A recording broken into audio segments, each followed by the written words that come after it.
I'll be there when you're down, when you're losing your crown, till the afterglow, the afterglow. One, two, three, go!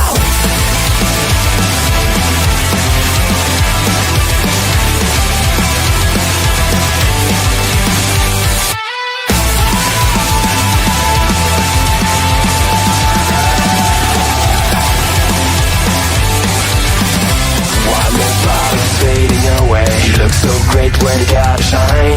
One more part of you is gone now, as you keep smiling at the crowd. Pressure is your best enemy, spotlights show what I wanna see. Sometimes it feels like you're under attack, you just can't break free. I'll be there when you're down, when you're losing your crown, till the afterglow, the afterglow. I'll be there when you fall, when you're losing it.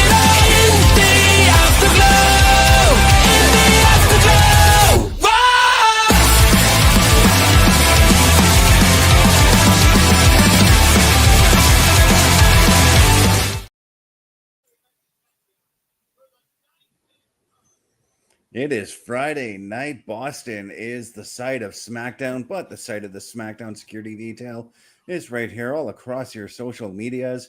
It is Chris Best and Chris Parrish bringing to you the action. No Parrish running this weekend.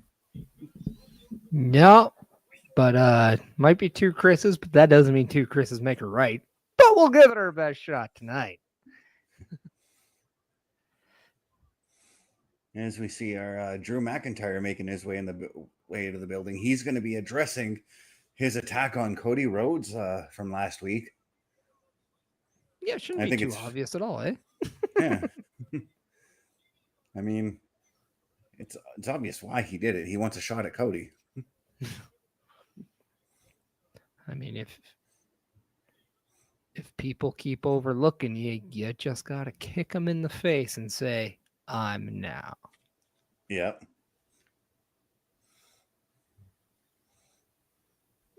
But the MFT's making their way to the ring first. Yeah. Well, Solo Sikoa specifically, as it's his theme song playing.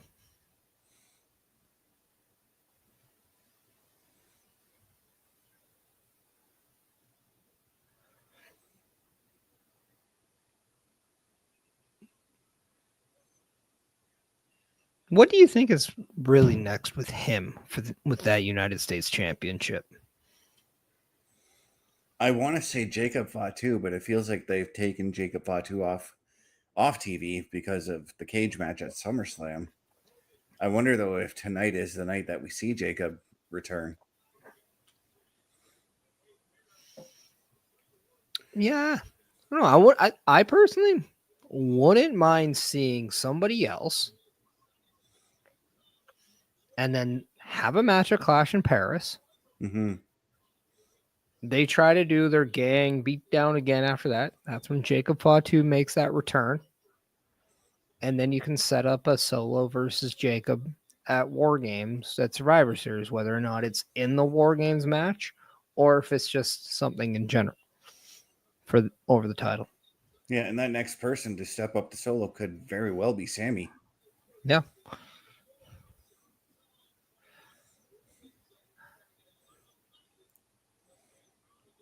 But another person you could always think about is Jimmy Uso. Yeah, and I wouldn't be too opposed to that either.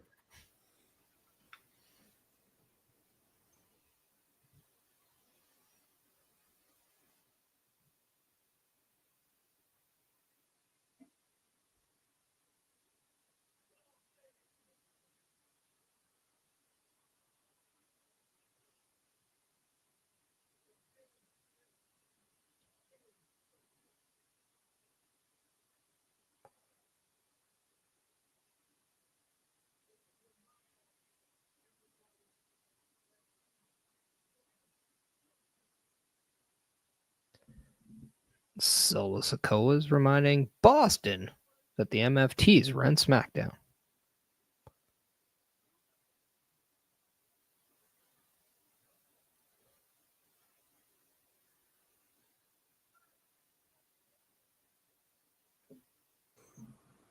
I can't help but notice, but is that a King of the Hill logo in the middle of the ring?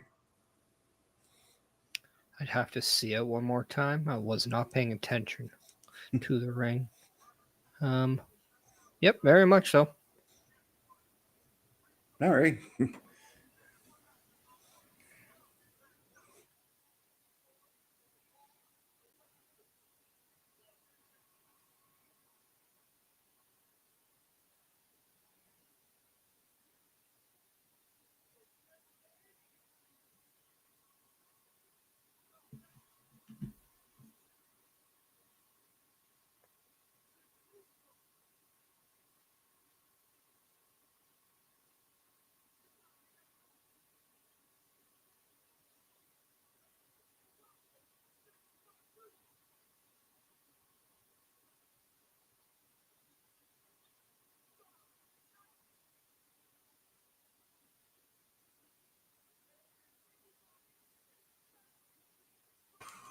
And here we go with Sami Zayn making his way to the ring.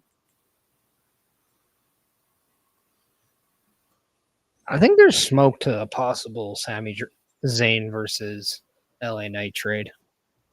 I want, because we're seeing too much Knight on Raw and now a little Sami on SmackDown. Mm-hmm.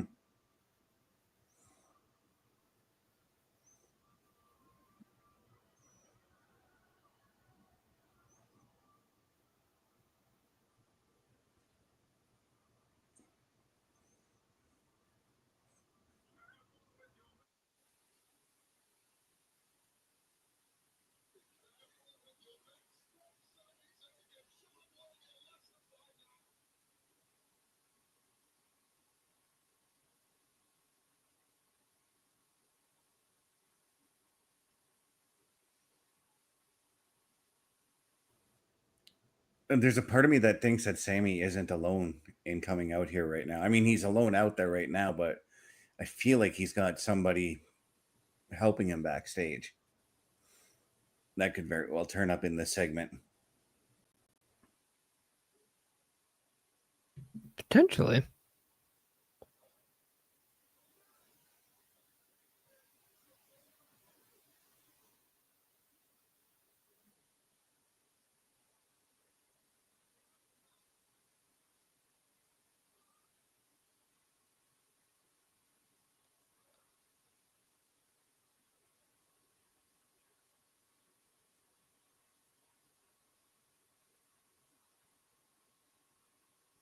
Smart move by Sami Zayn.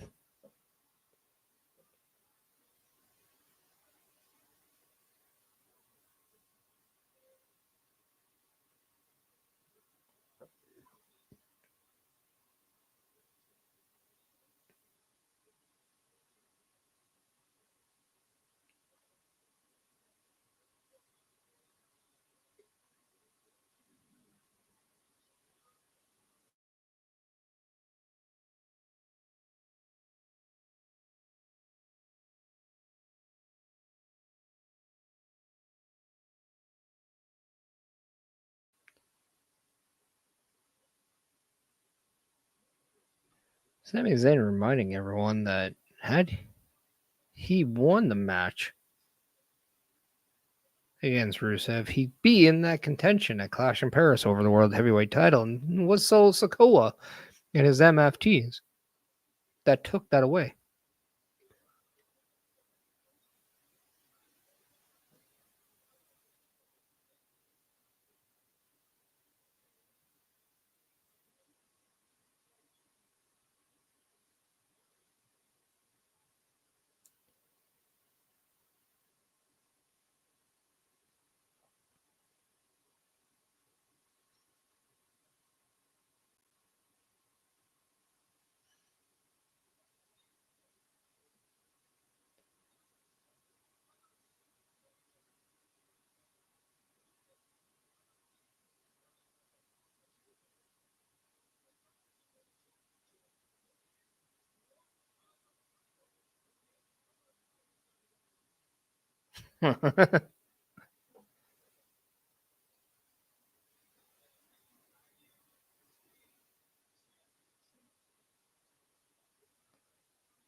Solo says he doesn't even go to the show, so get out of his ring.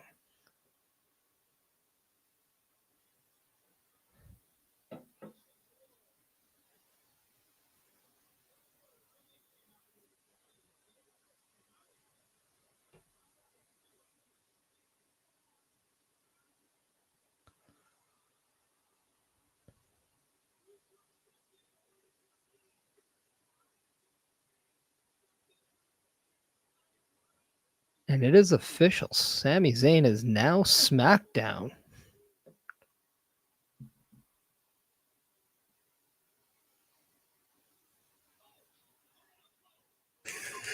Yeah, all the more reason to believe that there was a trade between LA Knight and Sammy. I don't want to say I told you so, but I have been saying that for a little bit now. Yeah.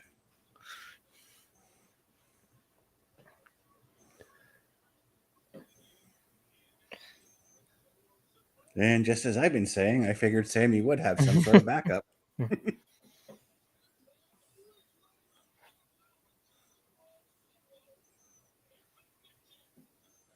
And we know the history between Jey Uso and Sami Zayn, so it's nice that we get to kind of see a relationship build between Jimmy Uso and Sami Zayn now. Mm-hmm. And Jacob Fatu is back.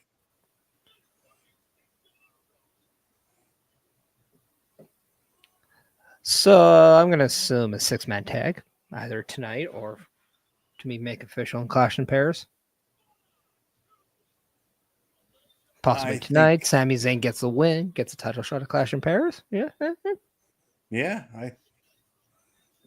I could see it.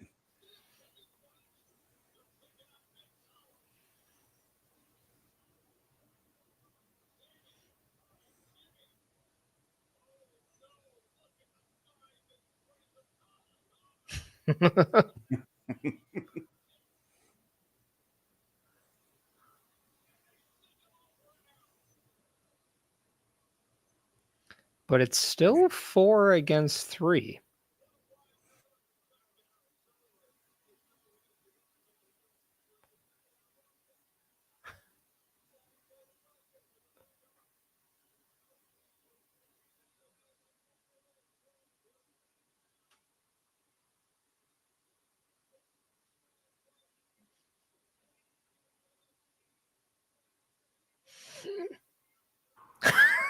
Well, 6-man tag.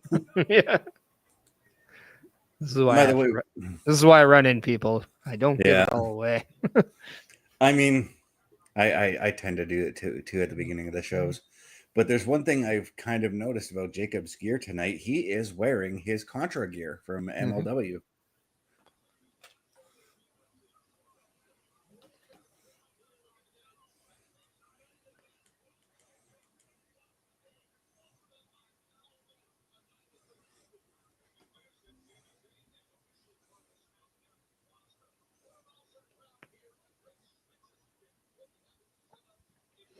And I just want to remind everybody that the URL that you see ticking around is the official homepage of the Turnbuckle Affiliation Program, turnbucklestudios.org.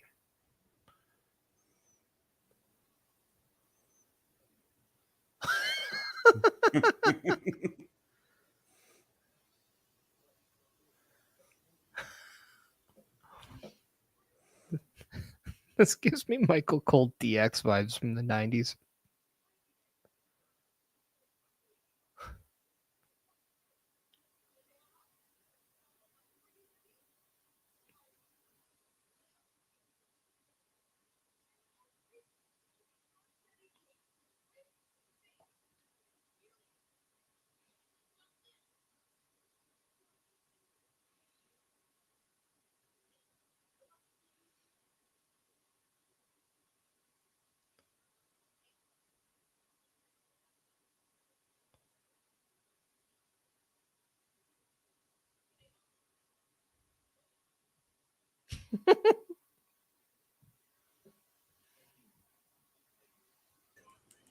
Yeah, I definitely get like Michael Cole nerd vibes now off Byron. Yeah.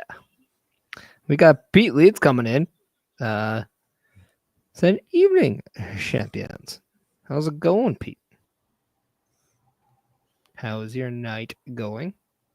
Because we are now being led to the ring by the Queen Charlotte Flair, Alexa Bliss. Yes, they are the women's tag team champions. But Alexa Bliss seems to be in singles opportunities. Yes, she's going up against Piper Niven coming up next. Yeah, and I think this all is leading to the Secret Hervice getting a tag title shot.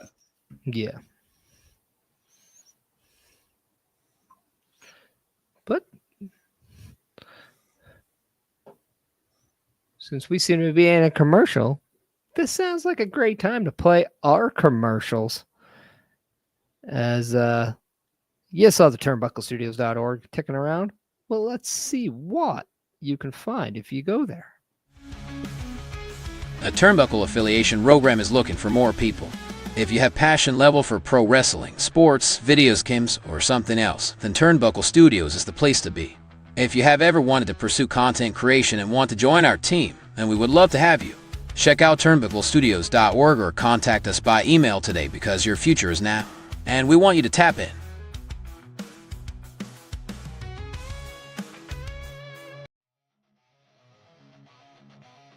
Turnbuckle Studios and the Turnbuckle Affiliation Program bring you the week of streams. Monday nights you get the Locker Room Breakdown at 7 p.m. Eastern, followed by the Raw Patrol at 8 p.m. Eastern. Tuesday brings you the flagship show, Turnbuckle Talk, at 8:05 p.m. Eastern. Wednesday we play games with the PlayStation Showcase at 8 p.m. Eastern. Thursday we go TNA when we brace for Impact at 7:55 p.m. Eastern. Friday we secure all details as we answer the call for the Smackdown Security Detail at 8 p.m. Eastern. The weekend brings you Saturday Night Gaming at 8 p.m. Eastern. On Sundays be sure to catch the Chris Parrish podcast at 12:15 p.m. Eastern, followed by the Boar's Nest at 8 p.m. Eastern. Be part of the shows and join the chat every day.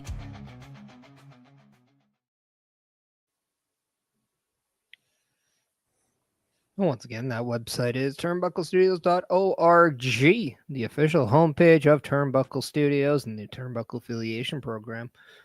So, when you get a free time, go and gander, because you can now do so many things, like responding to that Help Wanted ad, or even checking out the latest episodic shows of Turnbuckle Studios that you saw on the calendar. Please, we would like to hear from you. So if you like to join our team, why wait?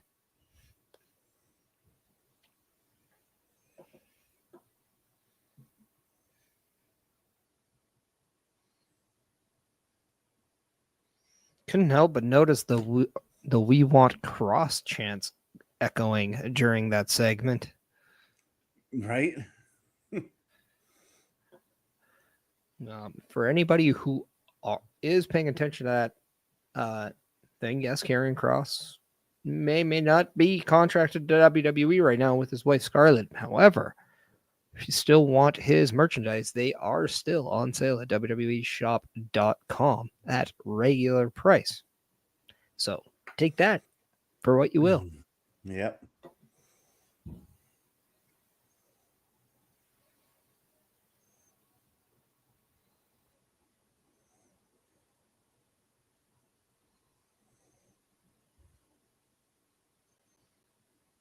The one thing that's bugging me right now is I see the "we'll be right back," but I don't see the timer in the upper right, so I'm not even certain as to when we're going to be back to the show here.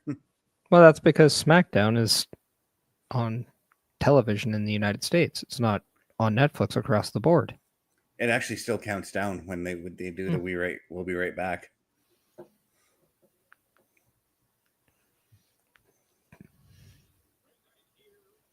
WWE in Boston, the 129th televised event in Boston. The 19th edition is SmackDown.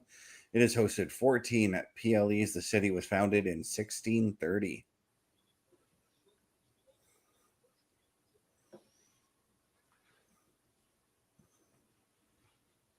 I was going to say, I wonder why so many PLEs, but I forgot that Boston was actually a part of the original Worldwide Wrestling Federation circuit.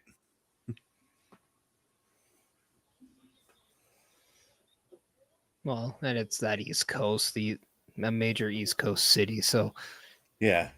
it's gonna be always very highly anticipated. When you have the history in sports like Boston has, it's a can't miss city when you travel that direction. And it is an American city. I've said that if I ever visit the States that I would go and visit.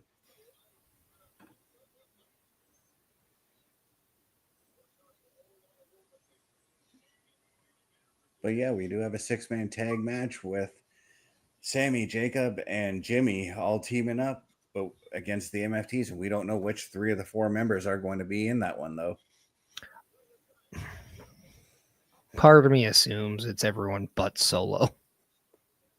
Yeah.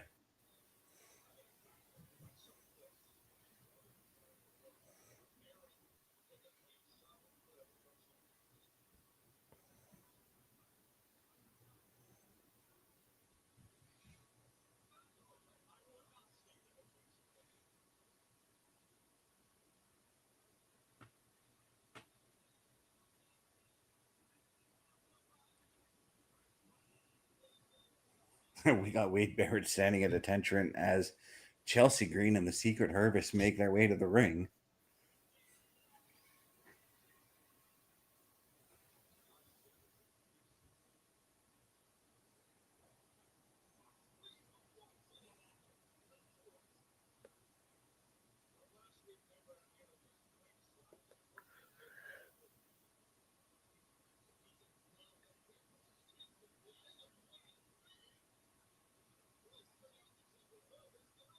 And this match comes to you as last Friday, Charlotte defeats Chelsea Green in a match where it was the figure 8 that took the cake.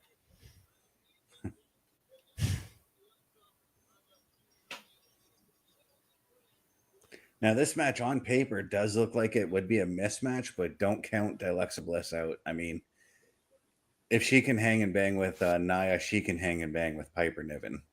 Now, why would you say she is the underdog? She is the former champion out of the two. She is a former multi-time tag team champion. She is a more decorated, accomplished superstar in WWE than her counterpart. By statistics alone, I would say Piper Niven might be the underdog.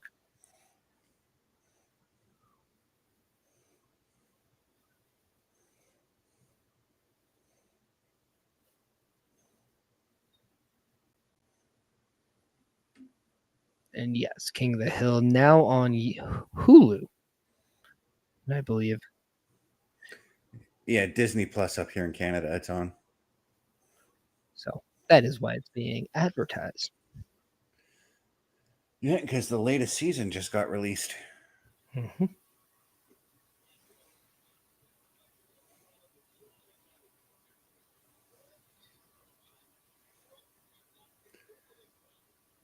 And speaking of tag team action, Fraxiom and Melo Don't Miz will be going 2-on-2 later on tonight. Yeah, and I still think we're going to see a little division between Melo Don't Miz tonight.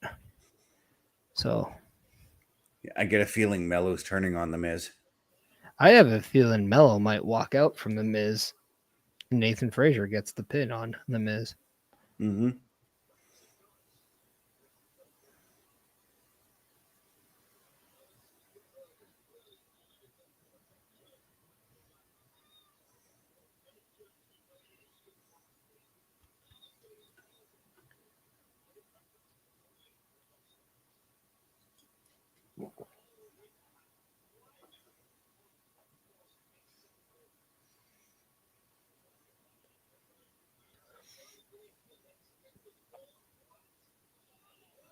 There's going to be a lot of tag team action tonight, too, because one match they didn't announce is DIY taking on the Street Profits scheduled for tonight, too. They do have it in our on their website, so yeah, I just didn't see it in that bottom left graphic. Yeah, it is being reported that Randy Orton is not backstage at SmackDown, so we might not see the Viper here tonight. And it is also reported that Triple H is not backstage either. He is in Greece with his wife Stephanie right now. Yes, pictures did come up social media, Yeah. which want to kind of remind everyone, leave them alone. Yeah. Like, it's a personal time. There's a time and place for that. That's not it. Show some respect for everyone. Personal privacy is something that everyone's entitled to. Yep. Fully agree there.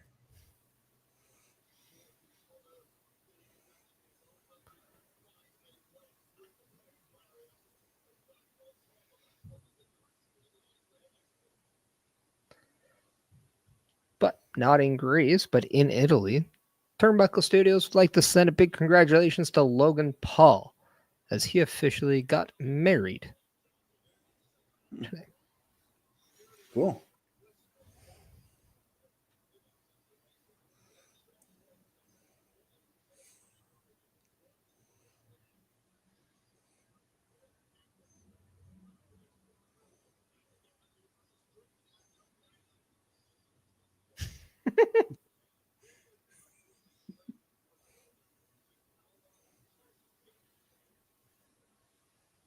Piper Niven just having some fun in that ring right now. And telling Charlotte Flair to suit up.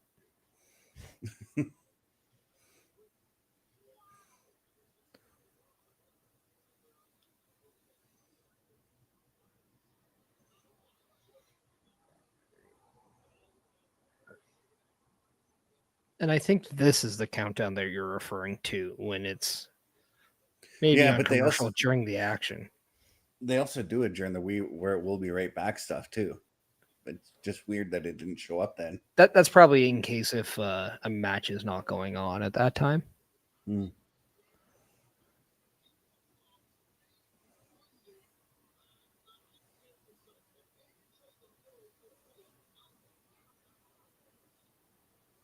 Piper's just toying with Alexa Bliss right now.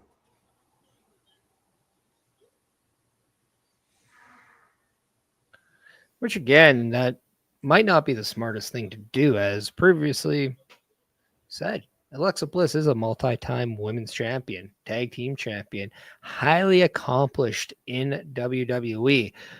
Let's not forget, she is the one who single-handedly really took it to Randy Orton before the Fiend and Randy Orton at WrestleMania. It was Alexa Bliss who carried that segment. Yeah. Alexa Bliss might just be one of the most dangerous competitors in the WWE. So That's why I always say don't ever count her out.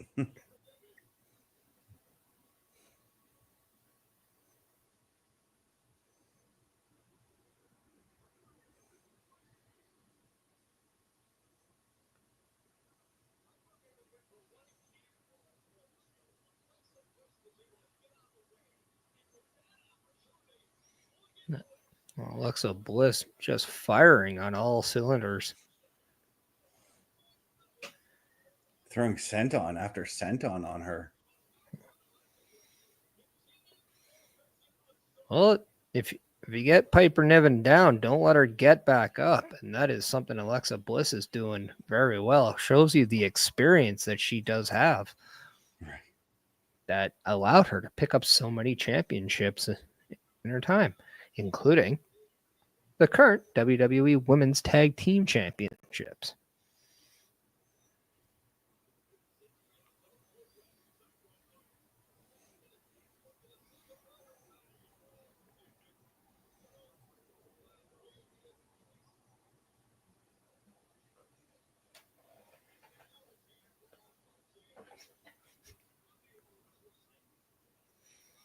Good old Cannonball, Ron Burgundy's favorite wrestling maneuver.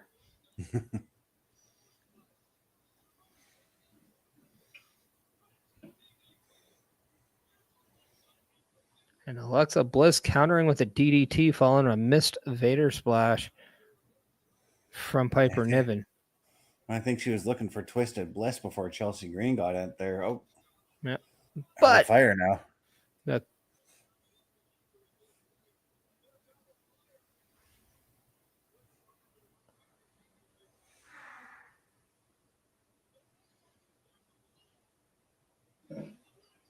That I was gonna say that 3 count seemed kind of slow to me. That was quite fair, to be quite honest. Did have to wait for the shoulders to be down, so that's probably why. Yeah. But yeah, Alexa Bliss picks up the roll-up win over Piper Niven as Chelsea Green and then Secret Hervice are trying to take it to the women's champions, but Charlotte Flair holding her own. Oh. But Piper Niven showing the dominance that she can possess, completing the mission statement. Oh.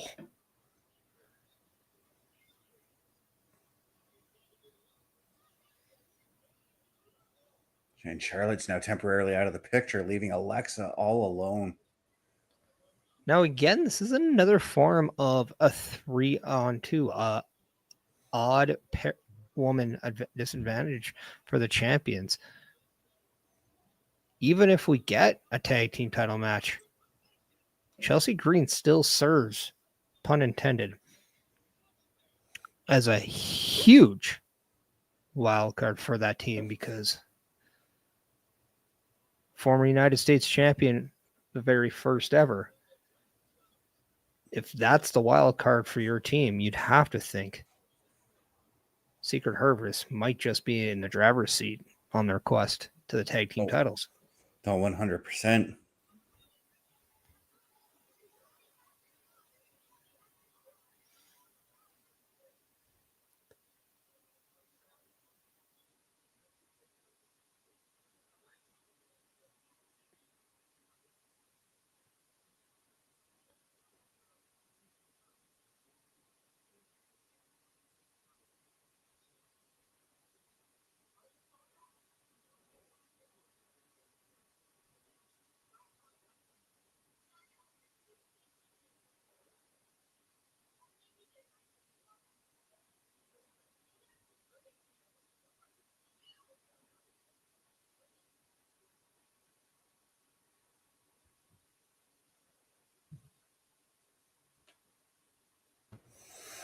Well, there.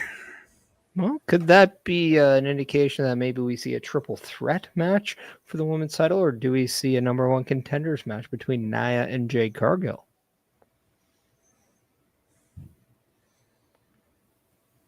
I mean, I kept saying to myself that I think we need to save Nia and Jade for WrestleMania, but I think you could still do that at WrestleMania,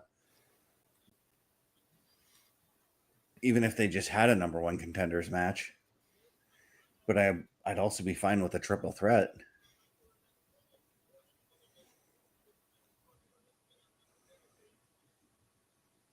And I would say that could put Tiffy's title in serious jeopardy, but she's beaten both women in individual matches. Yeah, but as we all know, if you go in a triple threat match, even your percentage goes down, and you don't even have to be pinned to lose the match. So if Tiffany Stratton does defend the title in triple threat match, opposed to single matches that she's had in the past with both Jade and Nia, her chances of walking out just become smaller and smaller. But we are getting Melo Don't Miz as they are in the ring, as we are expecting Fraxiom and that tag match up next as we go to another commercial.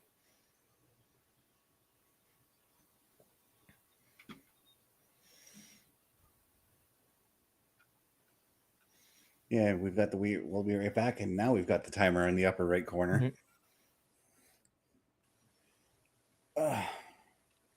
So I'd have to think the timer is there when a match is not going on. And then when the match is going on, we just get the match and the timer.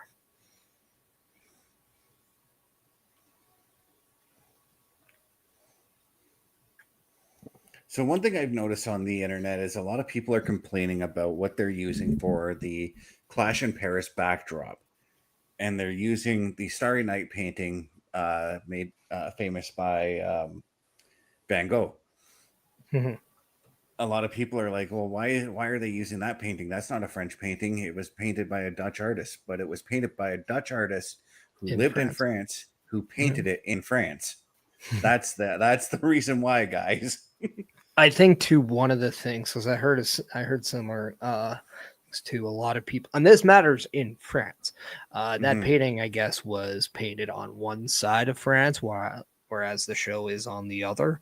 So there might be some internal conflict with that, kind of similar to, opposing cities in Canada, United States, when it comes to sport rivalries. There could be just a rivalry there between the two areas. But all we know is, hey, poster looks cool, and we can't wait to see it, because the last time WWE was in France, that France crowd absolutely came to play and really set the tone for everyone else. So I can't wait to see what the crowd of Paris have for us.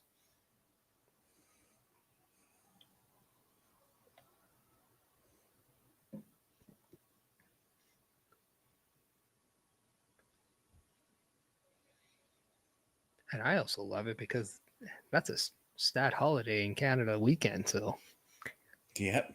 We're going to have some fun on Sunday, August 31. There definitely will be a PLE patrol. It will be broadcast at its regular time. Maybe since we are in France, I would have some French toast and some French fries. Sounds good. But no French tickler. No.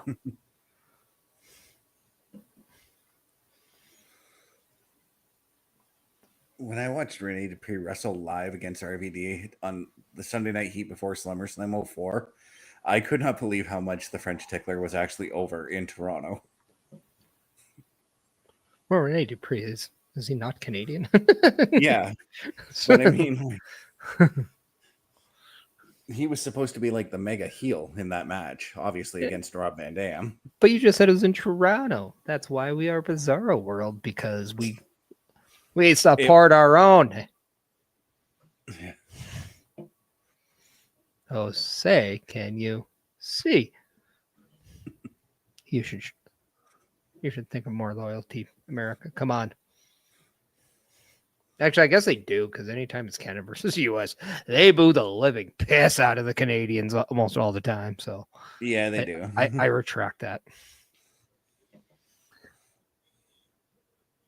But Triple Mania 33 is coming live tomorrow from Mexico City, but it's also on YouTube, the WWE YouTube in English and Espanol. Tomorrow, 9 p.m. Eastern, 6 p.m. Pacific.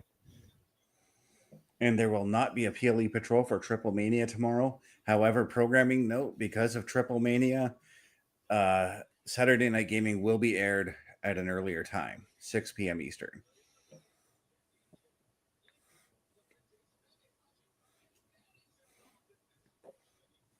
Oh, Natalia.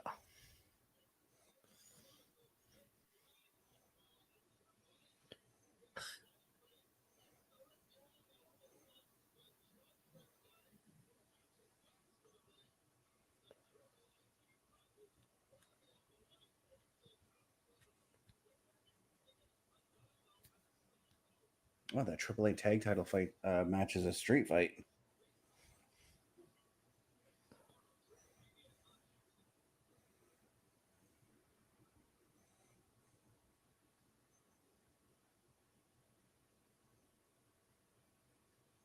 Oh, they've updated the video for Carmelo Hayes.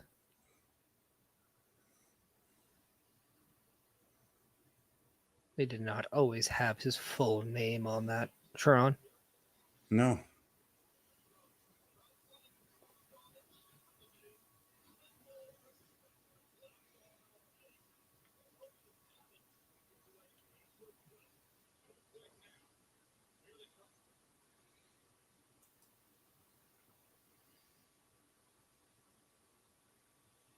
Also, we just want to say thank you to Juliet Oat 12 for following Turnbuckle Studios on Twitch. We appreciate that. Moving our followers up to 172. We do have a 180 goal. So if you are a follower of Turnbuckle Studios on Twitch and you would like to help us reach our goal, tell a friend, tell an enemy, tell a frenemy, tell everyone you can. Be the loudest mouth in the room because we will support that. And we thank you for you supporting us.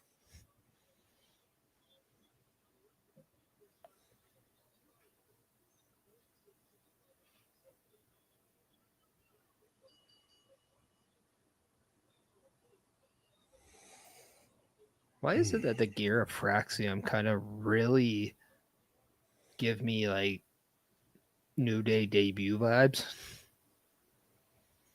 If you remember those blue designs that New Day had when they first started? Yeah, those like the sky blue kind of colors almost. Mm-hmm. No, we got company.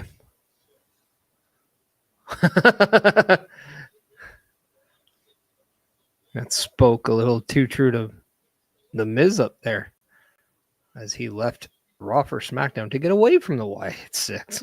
The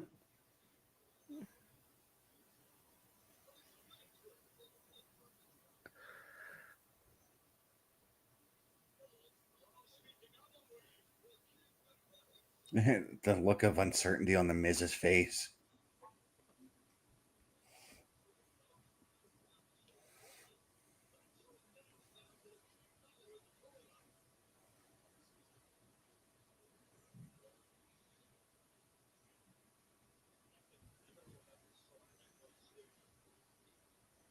But it makes sense for the Wyatt Six to be out there, considering they should have a vested interest in these tag team matches that are happening tonight.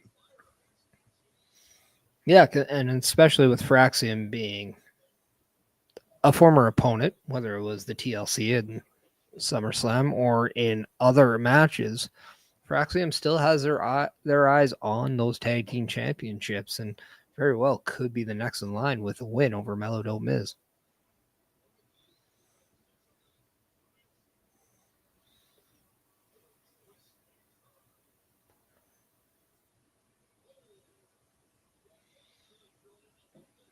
And you have to think if Fraxiom does pick up the victory, the term win is now an acronym for Fraxiom. Wyatt's is next. Yeah, you like that one, didn't you? I love that one.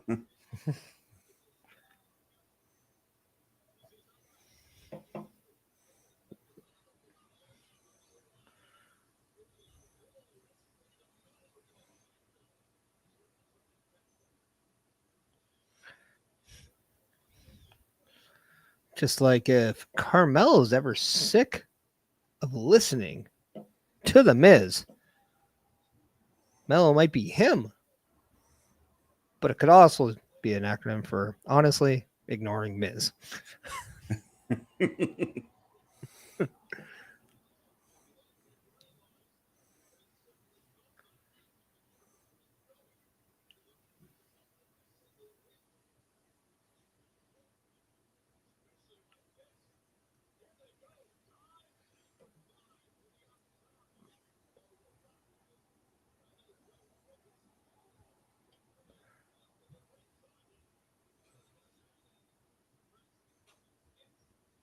And with a few dives to Melo Don't Miz, Fraxiom is going into this commercial break of full control.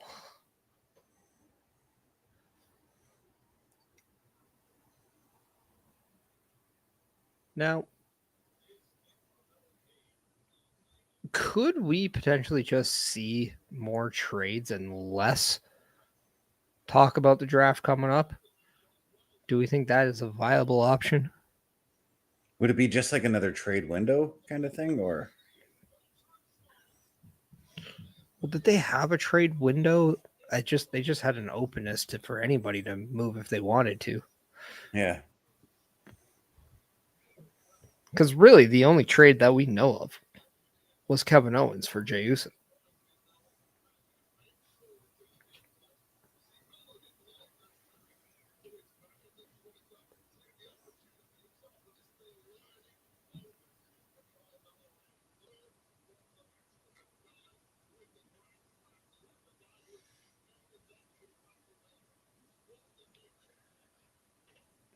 Miz regaining full control in this matchup, as if you're following on the Netflix, right, you see the Miz and Axiom in that ring right now, with Melo making that blind tag to Miz's surprise. I think that's one thing I'm noticing in this match is that it's been nothing but blind tags between Melo and the Miz.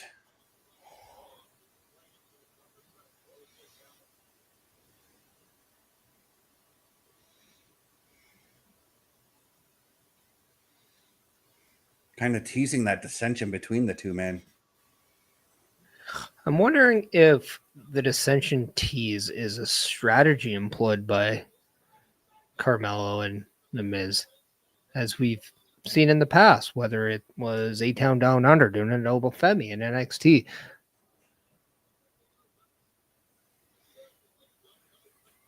I mean, that's a strong possibility.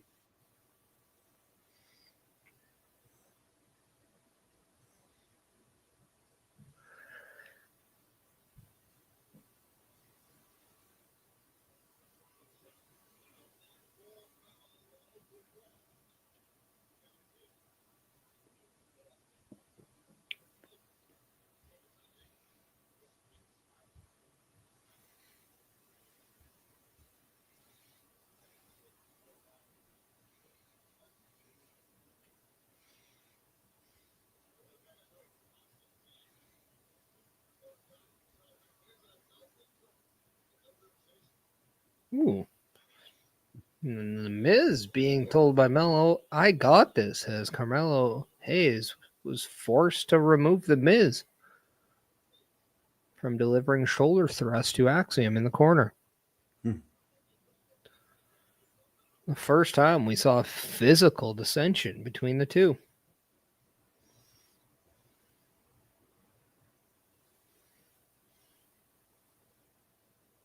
Oh, we say dissension, just could be a disagreement. Oh, Just before they went to commercial, they caught that, eh?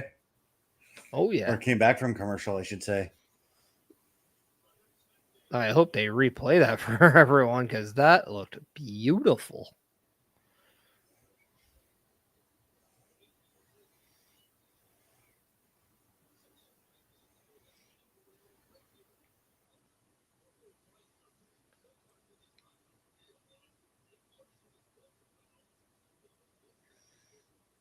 Oh.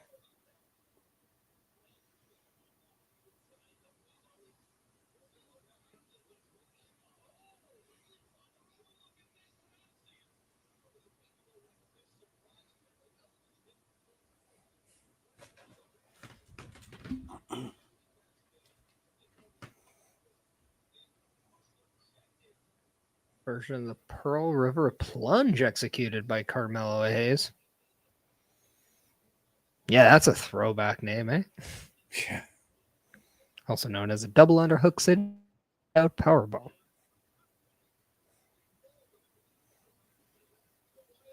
Or Ooh, if Carmelo Hayes. Go ahead. Or if you're Tiger Mask, it's known as the Tiger Bomb. Or what is it? The Tyler Driver 90 something for Tyler Bate. I think so. Oh, and the Miz just, I don't know if you saw that, but Melo, I think, just went flying off the apron. Oh, no, he didn't. Yes.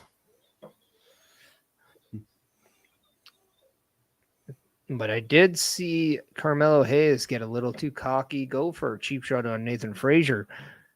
As Nathan Frazier ducked out of the way, that allowed Axiom to get a super kick and that tag, as now Nathan Frazier has entered the match in a fury, delivering offense to both Carmelo and The Miz.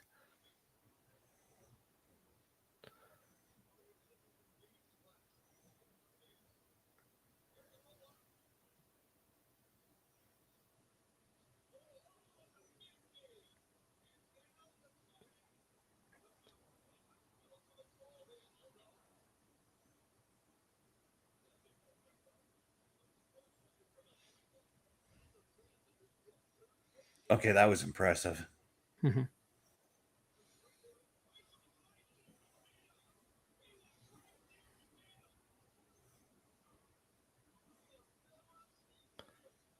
But it was not enough.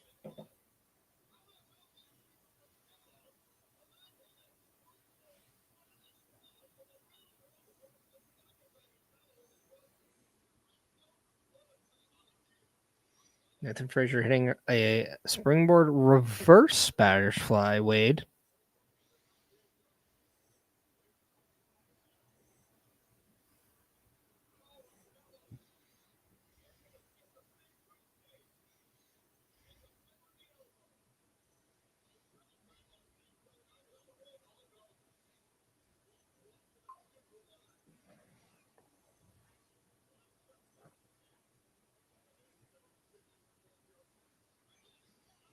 Now we get a Spanish fly from Axiom. Looking for a Phoenix splash by Nathan Frazier.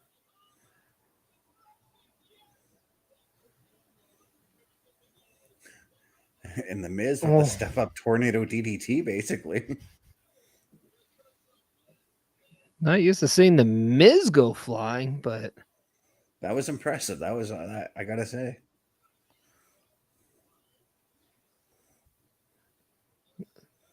some might say he came to play tonight.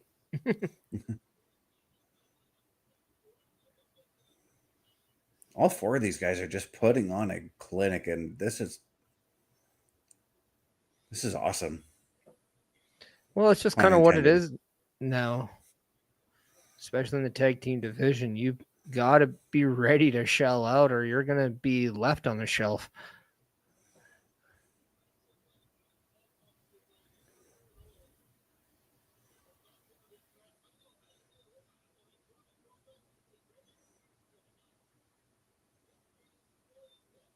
Oh,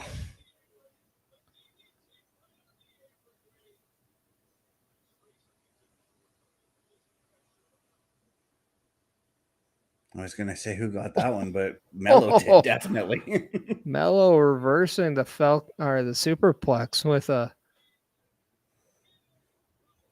cutter of some kind. Yeah, I'm trying to remember what he calls that, but it's that suplex into a cutter combo.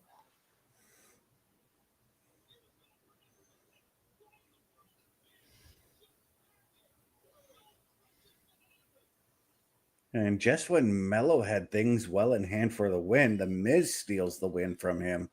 Yeah, going for that patented leg drop off the top, known as Missing tags in and just hits skull crushing finale for the 1-2-3. So Melo Don't Miz picking up the win, but not the way Carmelo Hayes would have liked. Wanted to hit nothing but net, but wasn't given the ball with the game on the line.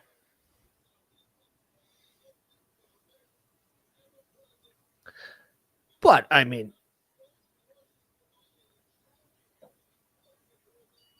Boston's own Carmelo Hayes picks up a win in front of hometown, friends and family. But go figure. It's a man from Cleveland taking all the glory. Kind of sounds very familiar. NBA, right? Huh? Yeah.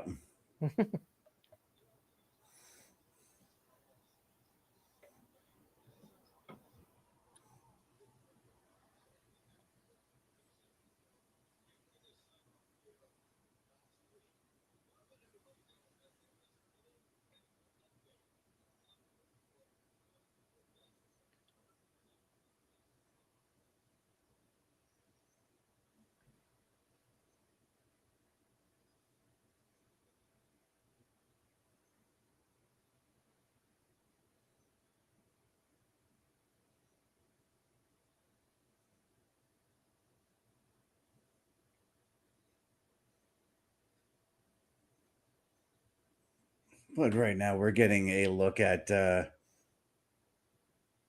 attack on Cody Rhodes from last week.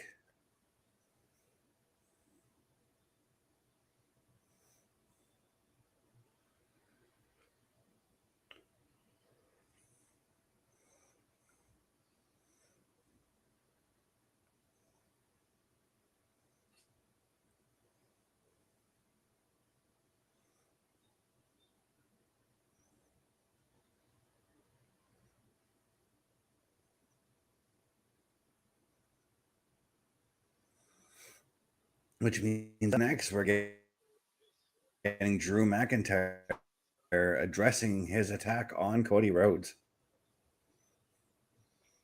That we are. Now, could you see maybe something else other than the expected, I just want a title shot and I'm taking my opportunity opposed to waiting for it? Could you see another reason for Drew McIntyre?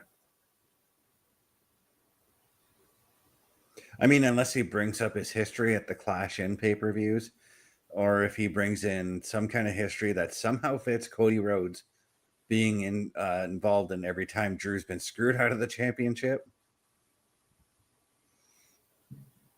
Which I don't want Drew to bring that back up.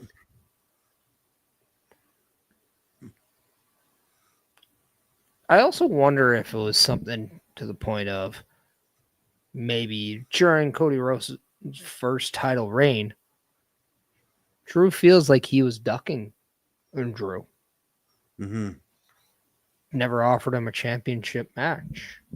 You know, he'd rather give it to Kevin Owens or John Cena, everyone but Drew McIntyre, because he always feared that Drew McIntyre would have taken the title away from him. So now that Cody Rhodes is champion again, he's making sure there's no way Cody Rhodes can duck him now. I like that approach, actually.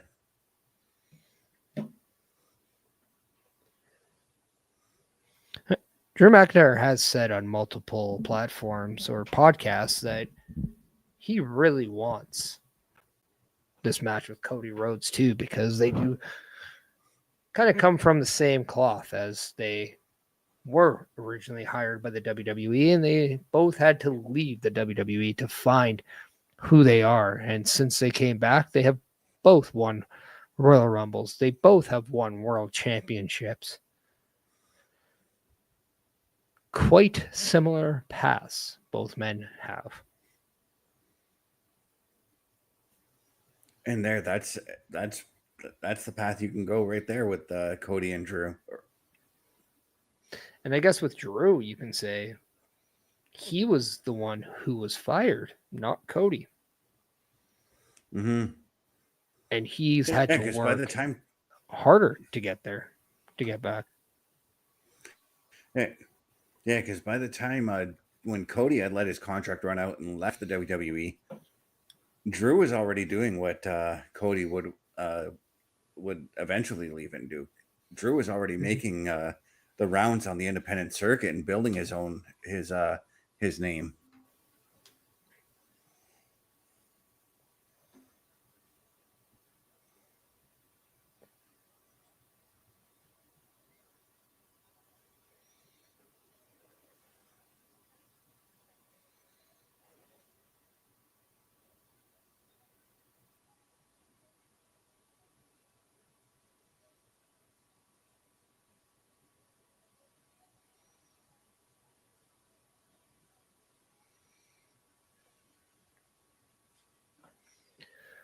Because we're about a half a minute away from SmackDown returning. We just want to remind everybody that if by chance you're like, hey, we know you want us to go to turnbucklestudios.org, we're like, fine, we'll switch it up.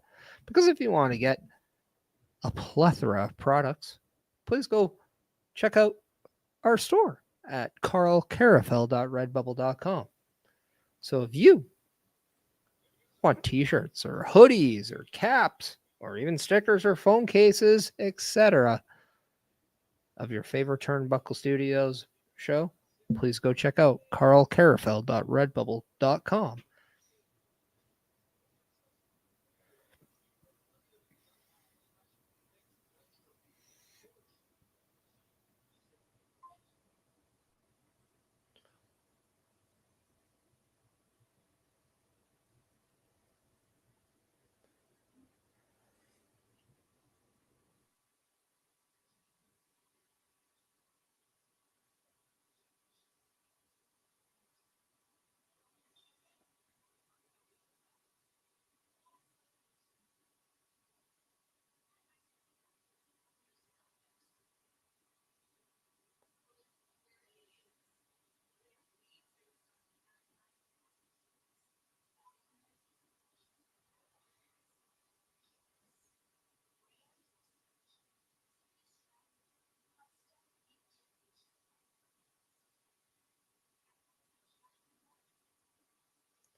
Tiffany Stratton is caught up by Kiana James, as Kiana James is looking to recruit Tiffany Stratton.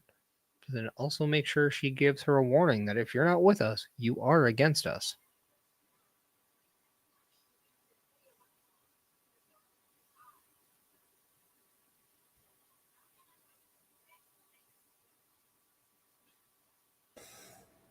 Yeah, and then we got Mia Yim stepping in and saying she's waiting on her match with Julia. So that could very well be the next opponent for Julia in her United States Championship. But until then, let's await the presence of one Scottish warrior. That is Drew McIntyre, who is fresh from kicking the face of Cody Rhodes potentially off his body last week on SmackDown through that announced table. But we'll find out why he did what he did. And if by chance it's more than just, I want to be champion.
Let's hear Drew speak.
Drew looking for a medical update, but because there is none, he thinks WWE is hiding a medical update from the Golden Boy.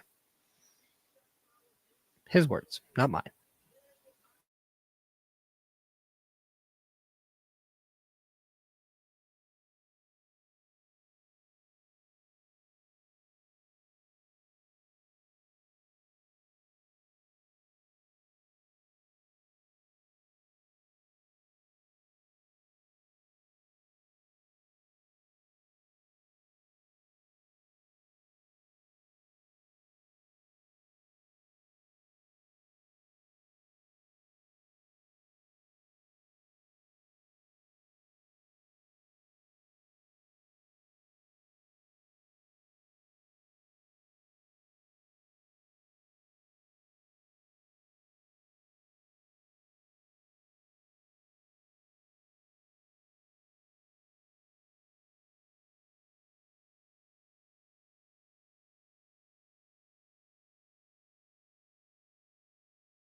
This is great.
That was really well done. And I mean, Drew spit a lot of truth there, and he's right. He defended himself essentially. Yes, but they did have a tag match last week. Yeah. He leaves out the fact that they were already in combat. Well, he actually said the match was over when Cody attacked him. Yeah, but how often has Drew McIntyre attacked people after his match? Quite a few times. So, I mean, I wouldn't exactly paint a halo over his head. No.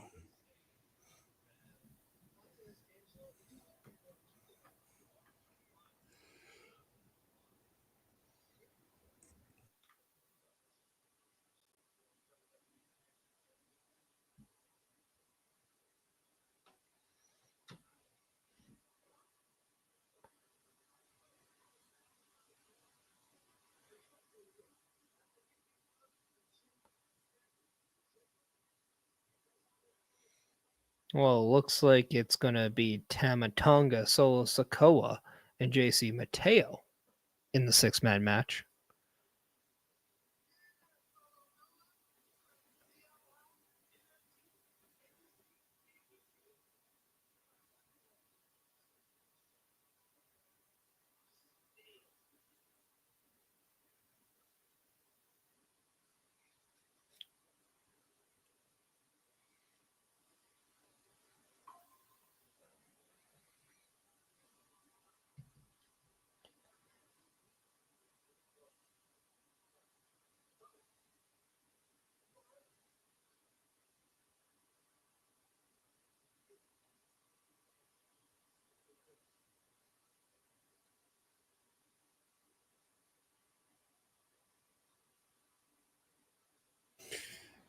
Well, Tala had every right to be looking down that hallway as one of the members of the Wyatt Six just popped out. I believe that was Eric Rowan. Yes, it was. So could we see the Wyatt Six target the MFTs? I think so. I think we're going to be seeing them. I think we might even see them make their presence in this match somewhere. I think we'll see something very similar as we saw in the Melo Don't Miz Fraxiom tag match. But I wonder if we'll see the Wyatt Six get physical in the main event that feature the MFTs.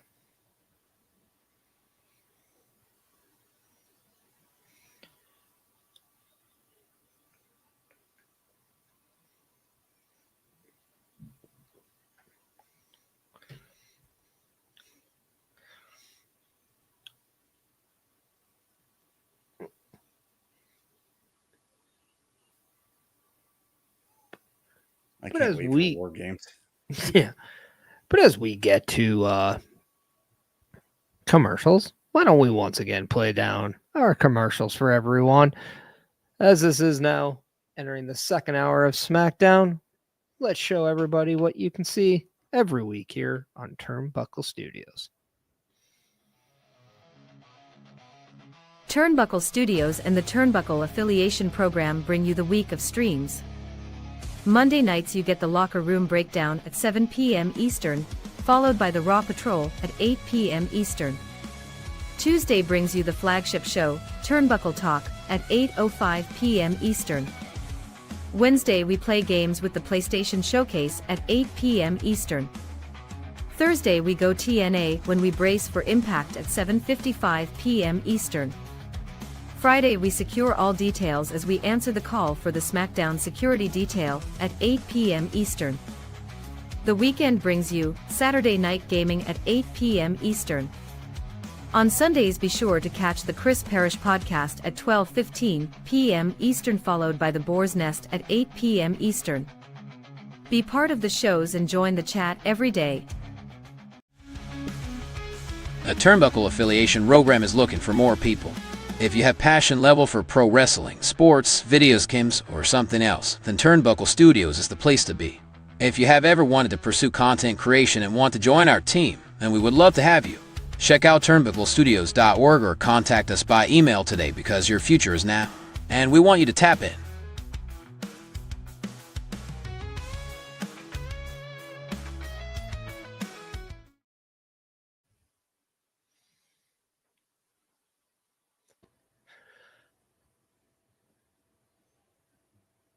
So, gotta ask, we haven't done any pre-match predictions, but what is your prediction for this upcoming tag match between DIY and the Street Profits?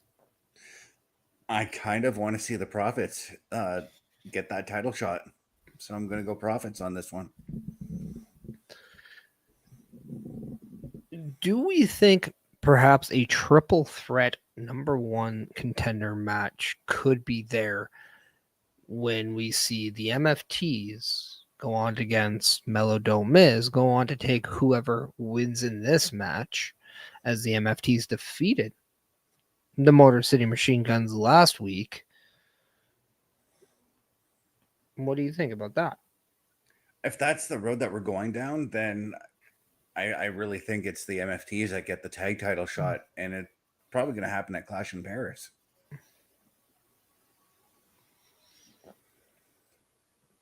And I'd be okay with that, because that's kind of a main event tag team match if you really think about it. Yeah, I just don't want the tag titles to be on the line the night before the pay-per-view or the Friday before the pay-per-view, like we've seen in months past. Yeah, but I don't hate it if there's not a plan to have them in, like, on the show in Clash in Paris. Mm-hmm. It's another way to have that match, get some time, get a great showing, and it gives the crowd who gets to watch it not only live but on Netflix or on television a chance to really appreciate what they offer. And we did see that amazing TLC match on SummerSlam. So I would say that at the very least, the SmackDown tag division has been featured very well in the last 6 months.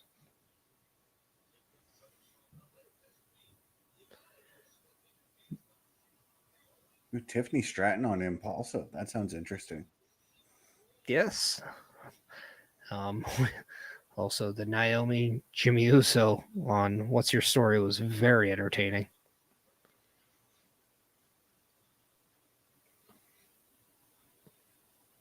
Something tells me if the White Six do show up because of Candice LeRae's past problems with it, I think it's Nikki Cross that shows up in this one.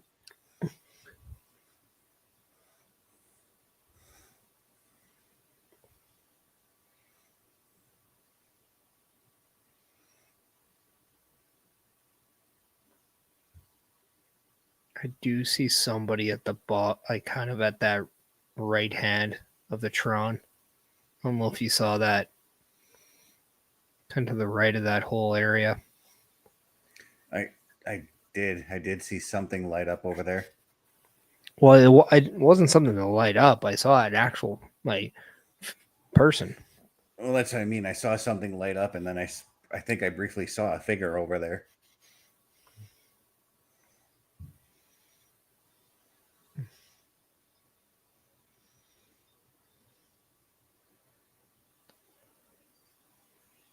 I do enjoy those jackets that Street Profits have. Nice little throwback to the old university style. I've always been a fan of those jackets.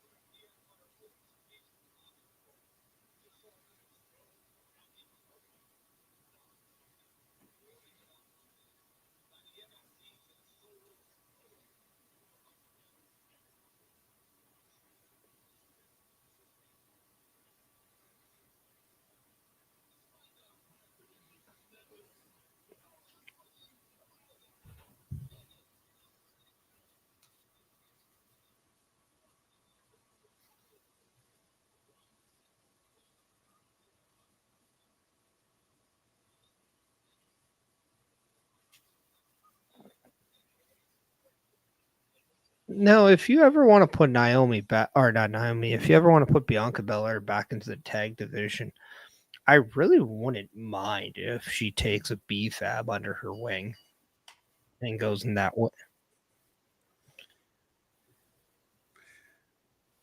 I mean, every time I see B-Fab with the Street Profits, I know she was initially with the Street Profits.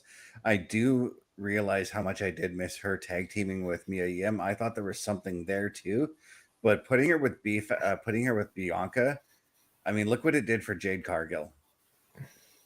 I think it could. I wouldn't say it would do the same for B-Fab, but it would give her that extra little bit of a boost that I think she needs. Yeah, I definitely think it would complement her evolution of a performer. Mm-hmm. As Tommaso Ciampa has a full-grown beard yet again, so don't worry, people. Yeah, things are And right in the world now. I'm sure that nick on his chin has been healed up completely. But don't worry, because we all know that shaving is a DIY task at hand as well. So it's quite ironic. I'm trying to shave my own head. That's a DIY project.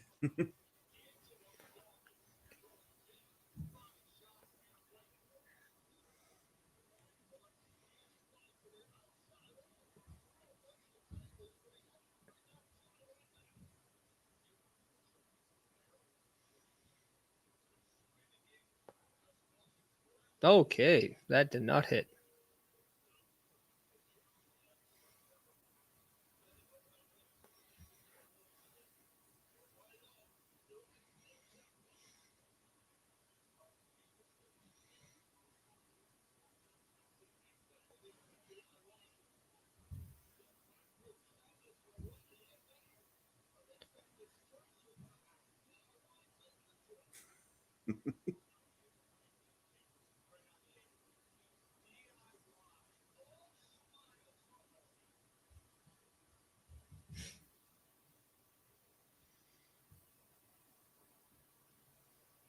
I'm actually so glad that they've paired Candice with DIY, to be honest with you. Me too, and I'm quite intrigued to see kind of what she will do with the team, because I think the two things that we could say about B-Fab and Candice LeRae, yes, we do know that they are wanting to be more present in the in-ring competition, but if they're not, this gives them some valuable minutes on the screen as well, and they get a chance to really shine as managers and associates to other acts that really, for Candice LeRae, she can be physical in that heel role. And I really wouldn't be against this kind of being something that we see more often. And I wouldn't hate seeing DIY with Candice go up against maybe the Street Profits and B-Fab in a 6-person intergender match. Or even any two of the male members of the Wyatt Six and Nikki Cross would work as well.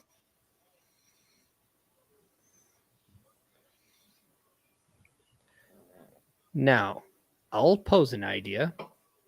You have Street Profits and B-Fab. You have DIY and Candice. You have the Wyatt Six with Nikki Cross. If you were to get other tag team acts with female acts that also are with them, why not have the women in a match to determine what the men do and say like a gauntlet match? Who gets one? Who gets two? Whoever's eliminated first and second, those two teams have to start the match. So if Nikki Cross, say, wins the match, the Wyatt Six get that last spot to enter in a gauntlet match. That's actually intriguing. That's very intriguing. Or even you can have, let's just say the Wyatt Six didn't have the tag titles. You could have the three of them just fight in a triple threat match, and their respective team gets that number one contendership for whoever wins. It's just a different way of looking at number one contenders matches. Ooh.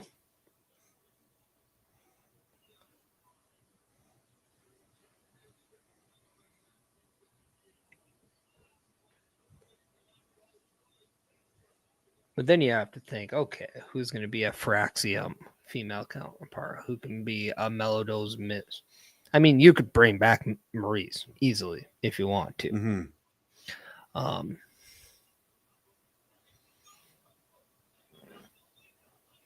But I don't know if she really wants to do much in-ring competition anymore. So there might have to be a secondary option there.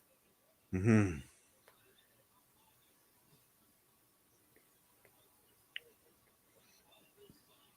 And when I think of like Fraxiom, if they were to have a female manager, I'm like trying to think like who actually would complement their style.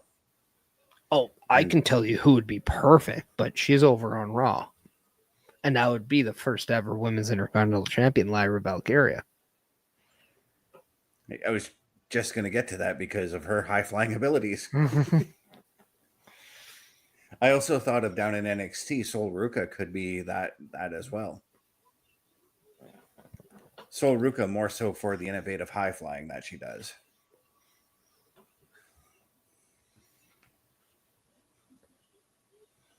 But to be fair, with Sol Ruka, I do like what they're doing with her and Zarya. So, just as I like what's going on in this tag team match right now.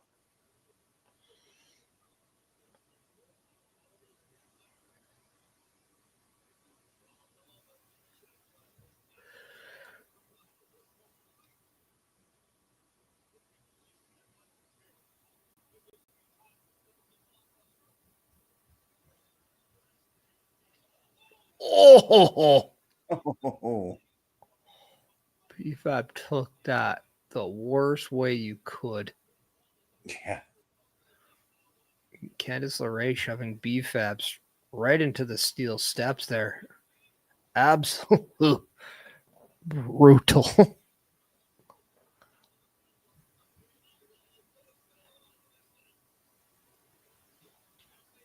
As the super kick. Nope. Super kick fairy tale ending could not get the win as Angelo Dawkins interrupts the count and breaks it up, continuing this match.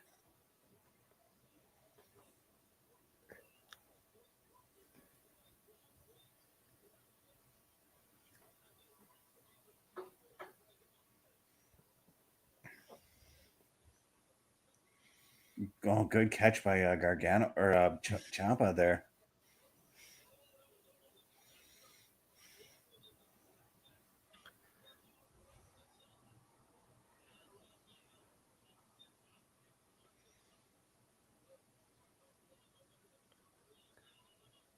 Oh, Montez Ford showing his ability to Whoa. adapt.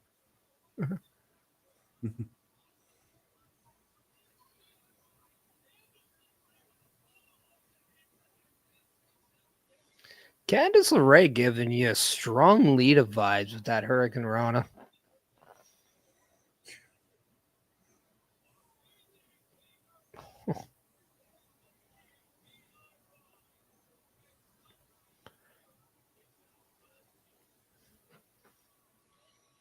Oh, BFAB getting into it now. Yep.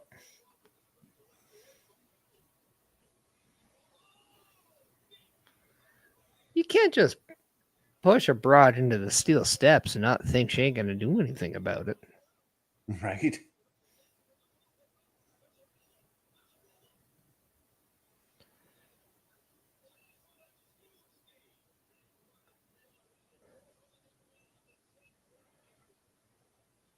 Ooh. Nice sky high there from Angelo Dawkins, and then a beautiful frog splash by Montez Ford. And if she's writing a letter, that is all she wrote. Street Profits get the 1, 2, 3. And on that note, I've got to step away to visit Tinkle Towers. Well then, I am glad that we have that image. Nah.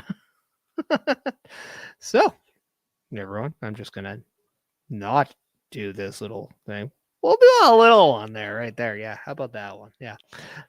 I don't think you wanted all of me now, did you? No, I don't think that was sufficient. But Tickle Towers is just another form of a shirt that you can get if you go to carlcarafel.redbubble.com. So if you want your urine to travel to the west, or you want to piss like Chris Best, then please go check carlcarafel.redbubble.com. You can get all of the stuff that Chris Best does, whether it's the Tickle Towers, whether it's Saturday Night Gaming, whether it's even the PlayStation Showcase, the Raw Patrol, SmackDown Security Detail, a plethora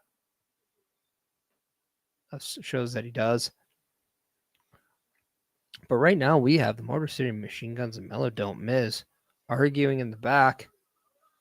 Nick Aldis putting his hand right down the middle, saying, "This is what I'm going to do about it."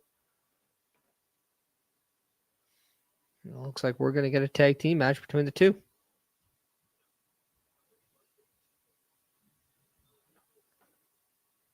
And that match is official next week on SmackDown. So, Melo Don't Miz versus the Motor City Machine Guns next week on SmackDown. That is now official from General Manager Nick Aldis.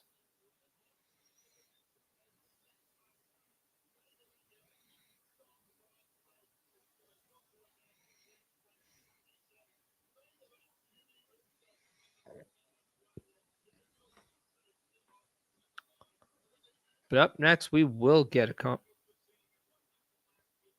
we will see more about that brewing conflict between John Cena and Logan Paul.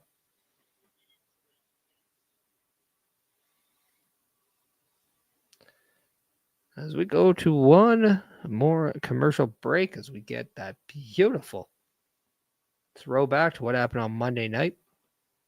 Seth Rollins and the Vision, as Bronson Reed and Braun Breaker, they made a statement on CM Punk and LA Knight's expense.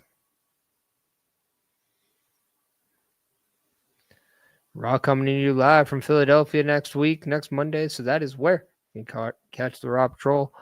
And Naomi will be in the house. So yes, you might have not been able to see her last week. We still don't know why, whether it's medical related, what the case may be, but I'm sure we'll find out as the Women's World Champion is slated to be in the city of brotherly love for Monday Night Raw.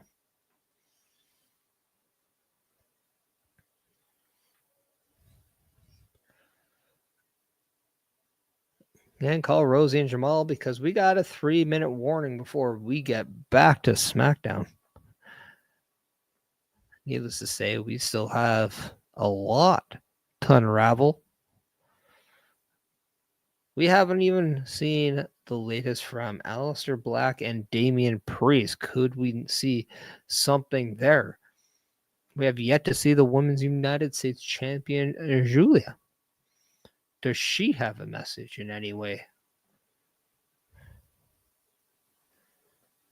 And then I'd be remiss if we know more about what we're seeing with the Wyatt Six. They did not make any appearances in between that Street Profits and DIY matchup. So are they still going to be a part of SmackDown? Could we see them? And I'd be remiss to say we have yet to see our WWE Undisputed Champion, the American Nightmare, Cody Rhodes. Does he still show up and maybe give Drew McIntyre his response from not only what he said tonight, but what he did last week?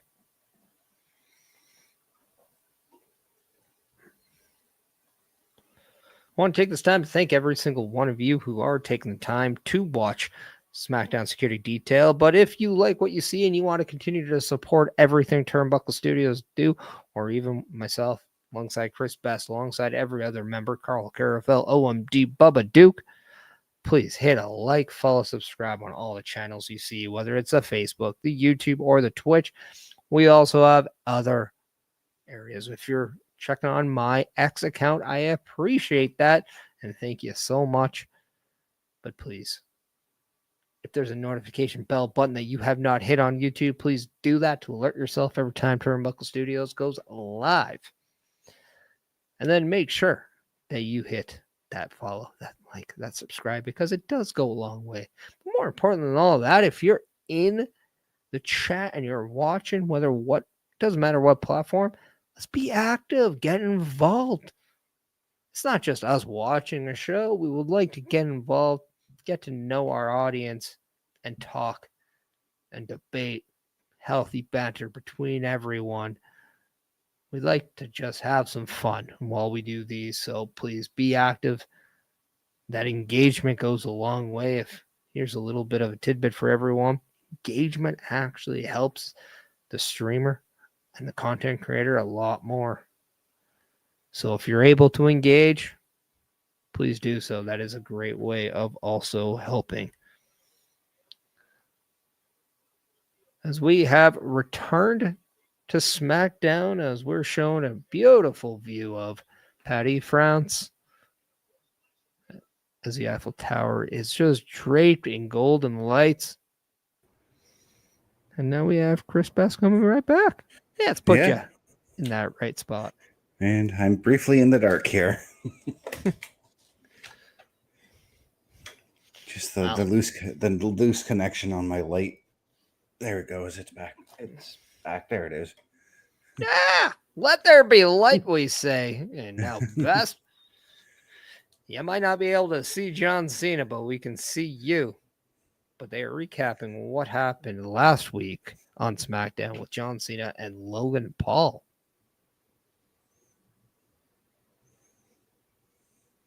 I like that they do these recaps for the wrestlers who can't be on SmackDown, because it just gives us a brief reminder of what else is going on SmackDown, you know?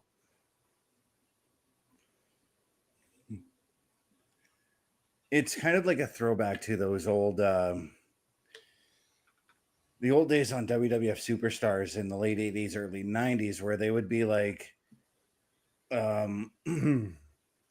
they would have like Lord Alfred Hayes do a special report, and he would talk about storylines that are going on in the WWF that you wouldn't be seeing on Superstars that weekend.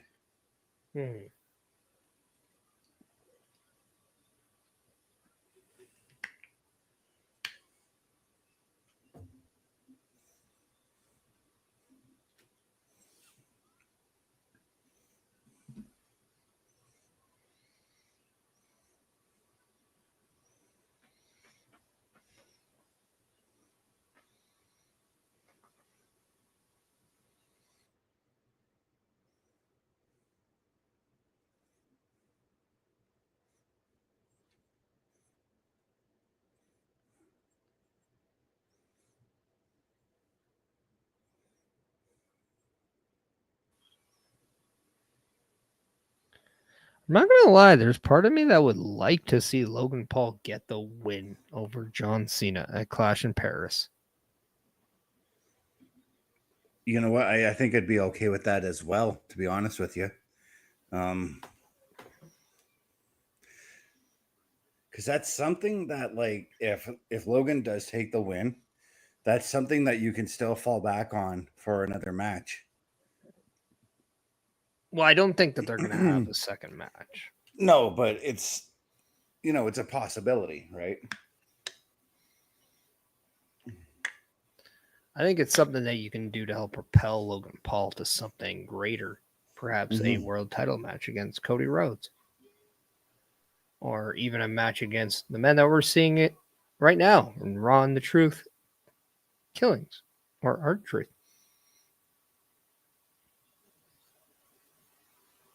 So Aleister Black is interrupted.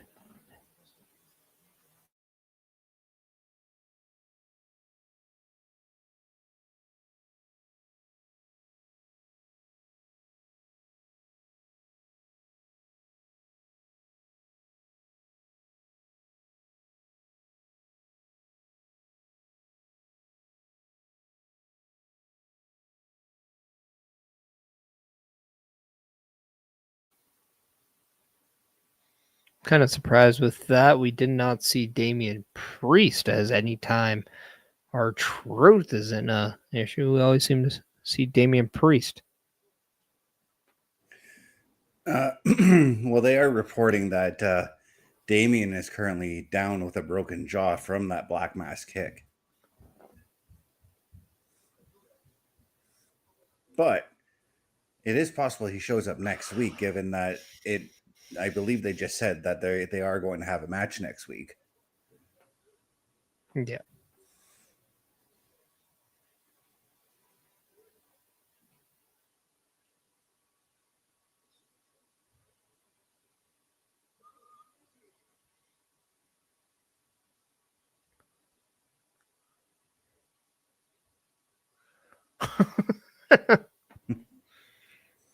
Oh, I guess Sami Zayn just has to learn through repetition. How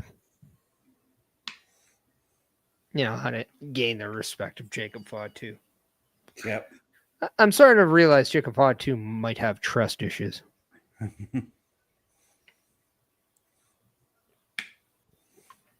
Also, if you're wondering, that comment was shown just to let you know that we do acknowledge that there are trolls online.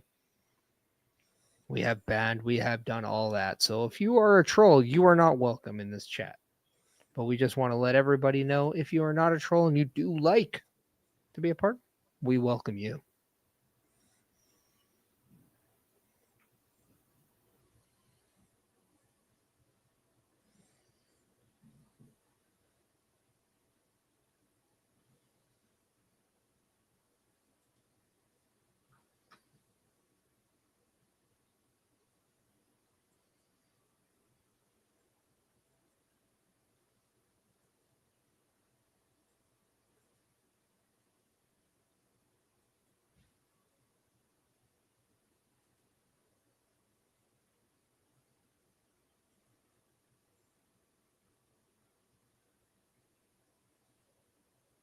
As we do go to what I can only assume is our last commercial break here, this 6-man tag is going to be there's going to be some fire behind it. Yeah, I have a feeling we might get one more in the match itself. I do feel like we'll probably get one more during the match. Mm-hmm. I mean, there is roughly 20 minutes left. I can definitely see another one in about 10 minutes time.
Now, it's going to be interesting when they do revamp this whole SmackDown thing, because as we know, Roman Reigns has not been on SmackDown for a very long time. Uh, we don't even see a good chunk of these superstars. Yeah, well, Kevin Owens will not be on. Kevin Owens is going to be gone for a little while yet.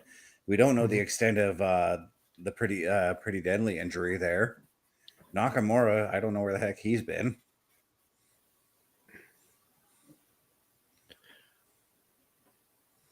Probably surfing.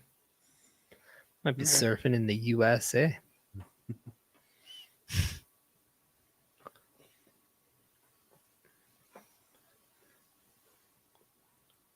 But yes, as you were gone visiting those Twinkle Towers, a match for next week has been official. The motor.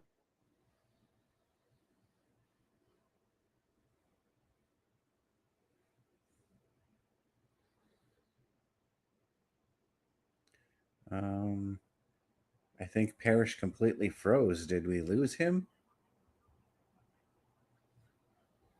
Or am I frozen?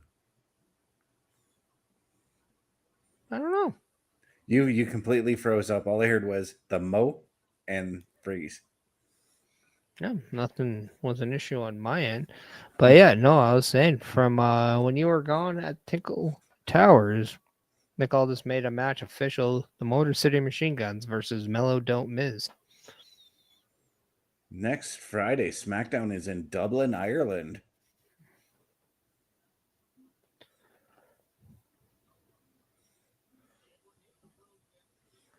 Well, it is the week of Clash in Paris, isn't it? Coming up, so I'm thinking that European tour might be kicking off right now Mm-hmm. or soon. So, again, programming note, guys, even though they are in Dublin, I expect SmackDown will be live early in the day. But you can expect us to be on here at our regular time as per usual. Yes, and we will get the returning OMD next week as well. He seems to have more returns than Roman Reigns lately. Okay.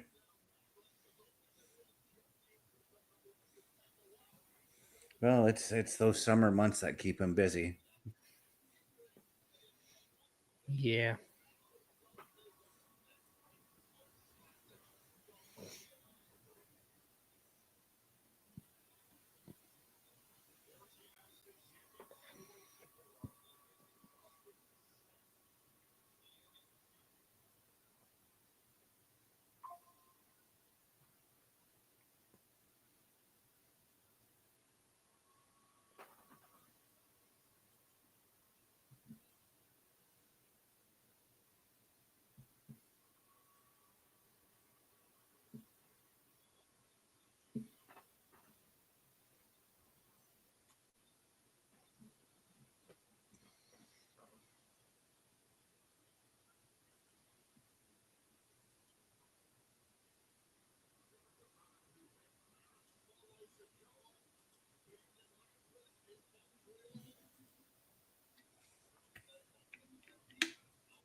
But I do have to wonder if Jimmy, Jacob, and Sammy do have to get a fourth person involved. I wonder who that fourth person is. Yeah, and I know there's a lot of speculation about Tama Tonga and when he's supposed to be back and what side he'll be on. I also want to remind everyone that he originally was the original MFT, so I can see him rejoining to the solo side. And I just don't know if we'll see Jey Uso or Roman. I don't think that we'll replay this again. I for one, kind of want to see somebody new get involved. I kind of wish that this wasn't a thing still, but at the same time, we get to see guys like Sami Zayn go up against JC Mateo for the first time, and I'd be okay with that.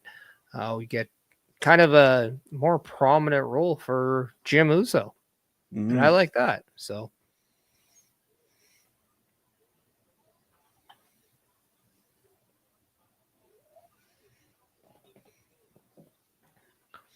As Jim Uso is starting off this match with, I believe, JC Mateo.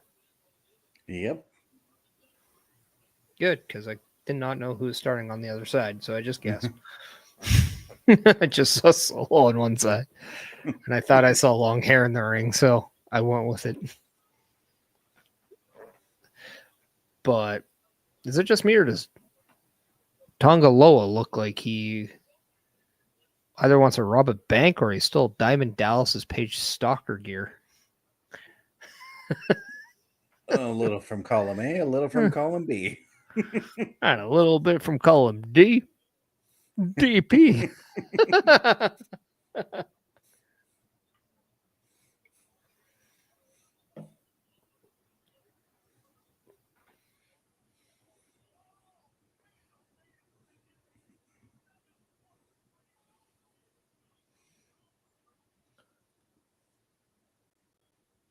I do love the fact that the artist formerly known as Jeff Cobb, now known as JC Mateo, does not change his gear at all. I don't think he really needed to. No, but he does have the initials JC on his front. So the fact that he is now known as JC Mateo allows him to do. But I thought it was quite funny. And Sami Zayn has now been introduced to Tama Tonga's foot.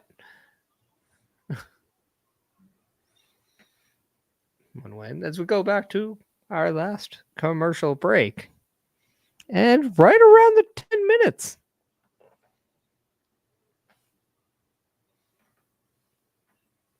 But yeah, you are right. Next week's SmackDown does begin their European tour. As the Raw that follows is in Birmingham, England. Oh, so last week must have been in Philly, right? Yeah. Okay. My mistake, people. They put Philly Monday, and they kind of showed an advertisement of the next Monday when you were gone. But, yeah. Man, this is like the second time Raw's been in Birmingham in a while. Last time they were in Alabama. Now they're in the United Kingdom. It's true. Yeah.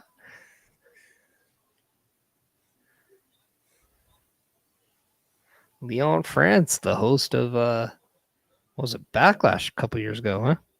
Yep. Oh, jeez. I mean, we talk about the athleticism of Jacob Batu. I sometimes forget just how athletic JC Mateo is. Actually, no, I don't think I am incorrect. Because the 18th would be Raw, and then the 25th. I think the 18th is in Philly, and the 20. I think the 25th is in Birmingham. Let me see here. Yeah, it says the 25th on the bottom. There's in Birmingham. Yeah, because I thought the one before was. I thought last Monday was.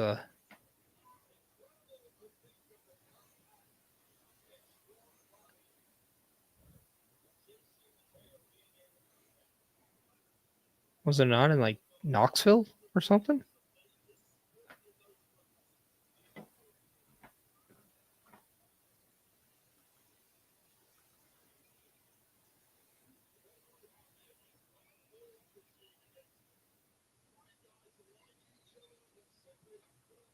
Yeah, it's next week's in Philadelphia. Yeah. All right. I stand corrected. Sweet. I've never been able to say that before. Where's my wife? Come on.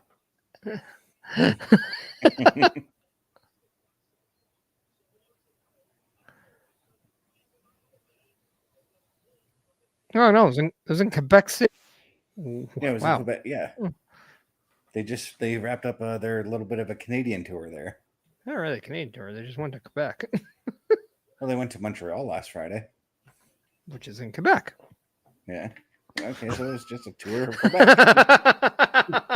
Come on, we're Canadian. We're supposed to know geography. Well, it's still a Canadian tour. Quebec is in Canada. especially ours. Well, to be fair, we know more about American geography than most Americans. Not gonna lie on that one. Don't know if we're allowed to say that after that one just transpired.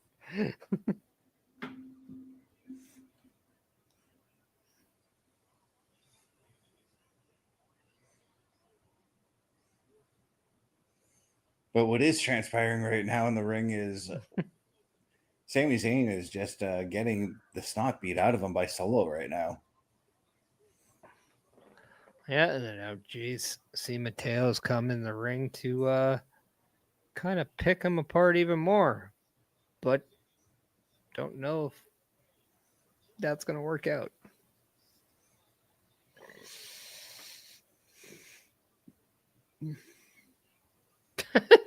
Matonga just not allowed in the ring. I was gonna say I don't think I've seen him in the ring at all, but I forgot he has been in the ring already. Yeah, but not for long. No.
Is it me or did Tonga Loa like beef up a little bit more?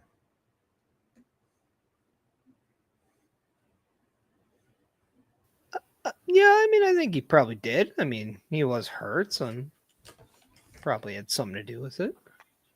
Probably wanted to make sure he came back in better shape. However, the fact that his upper body is covered still maybe shows that he got bigger. Maybe just not more muscular. Maybe he's just putting on size the natural way.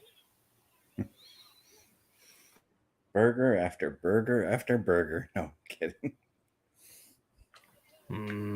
Burgers.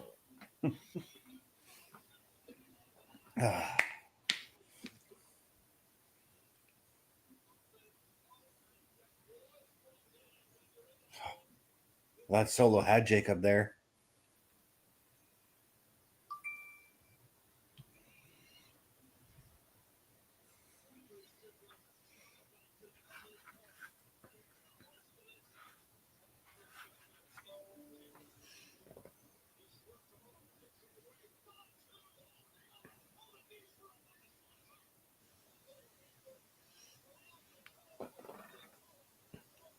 Seems like Tonga Loa is definitely getting a little bit more seasoned in the ring.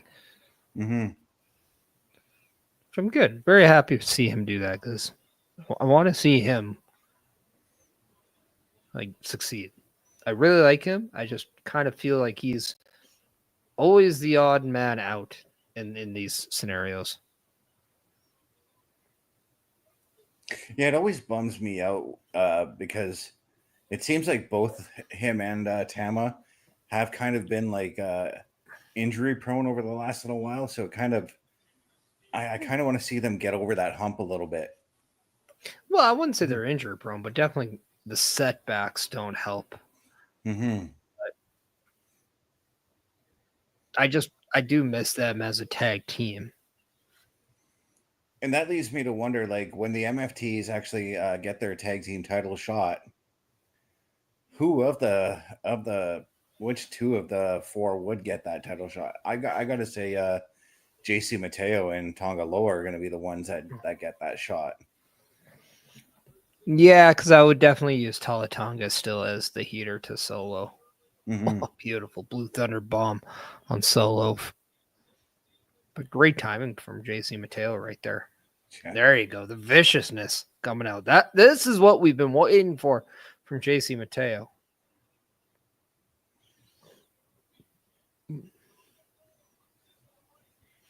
Now all the action is definitely just increased. Oh, jeez. If We don't need velocity to return. We have it in Jacob Fatu.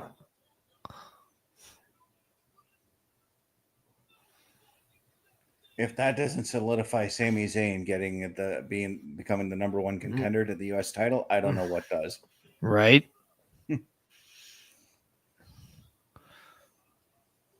But what a way for him to be reintroduced to the SmackDown faithfuls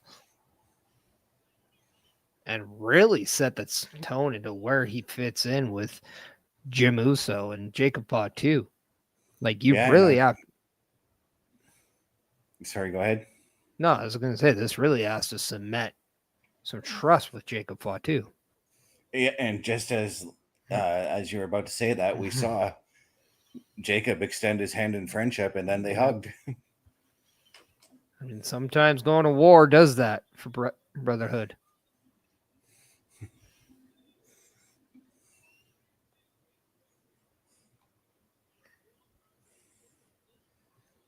I can see these guys just being like boys. Yeah. Not gonna lie, like I want to see the handshake between Jacob and Sammy. I'm not gonna lie, just like the all that good stuff. Yeah.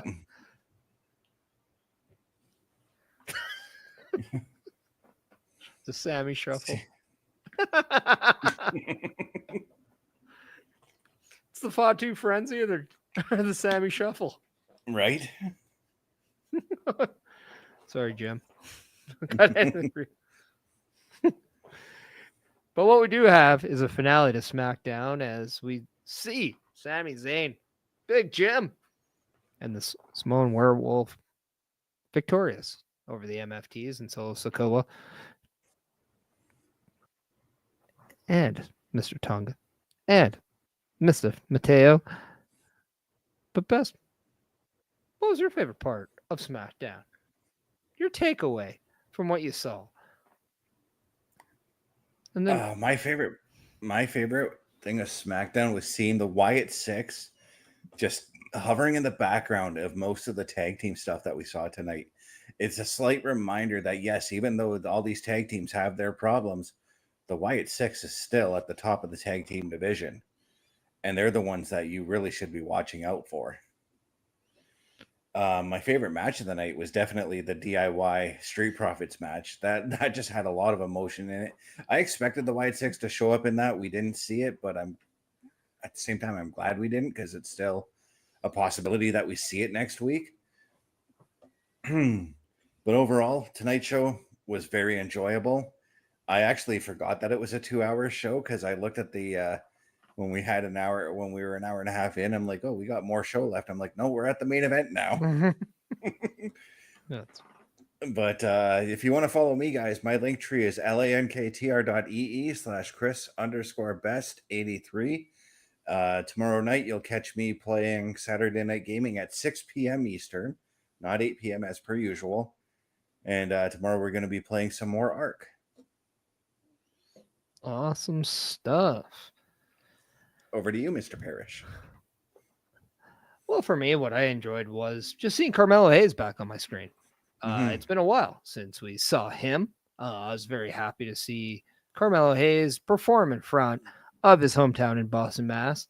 And I'm very happy just that he's back. And then not only that, but we now get to see him next week. So there is some momentum with Carmelo Hayes alongside The Miz with Melo Don't Miz. I like to see kind of where this goes. And because of that, I'm very intrigued.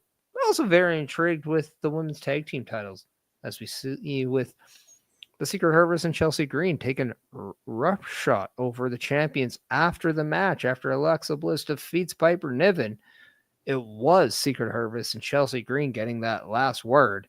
So again, very much on the intrigue train as we go into that as well. Also, I have to point out Kiana James really making herself known in the SmackDown locker room in that female division scene. Yes, we know that she is there with Julia. She is the correspondent. She is a representative to the United States champion. But the fact that she is going out and really putting herself out there is really introducing us a lot more to Kiana James and showcasing that character that we didn't get to see before she got injured. But if you also want to follow me, you can also go to my Linktree at Chris Parrish. If you want to check me out kind of locally sometimes, you can check me out at Beercade YEG, located at 10544 82nd Ave here in Edmonton, Alberta. If you want to see what I'm up to next, please check out the Chris Parrish podcast this Sunday at 12:15 p.m. Eastern Time.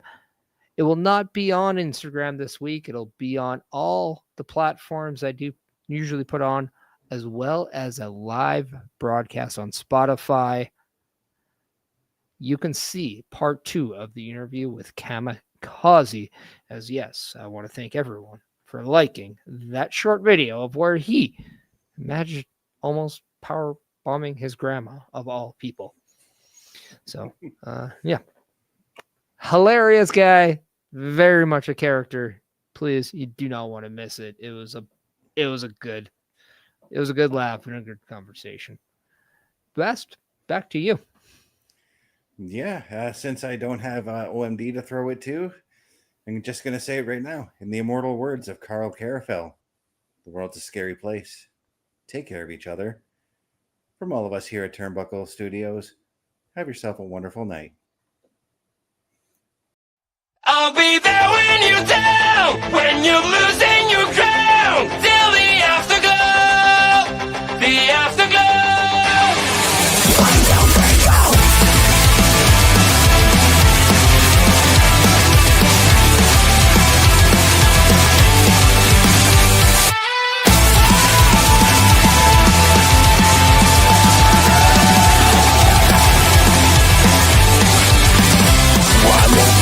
Fading away, you look so great when you gotta shine.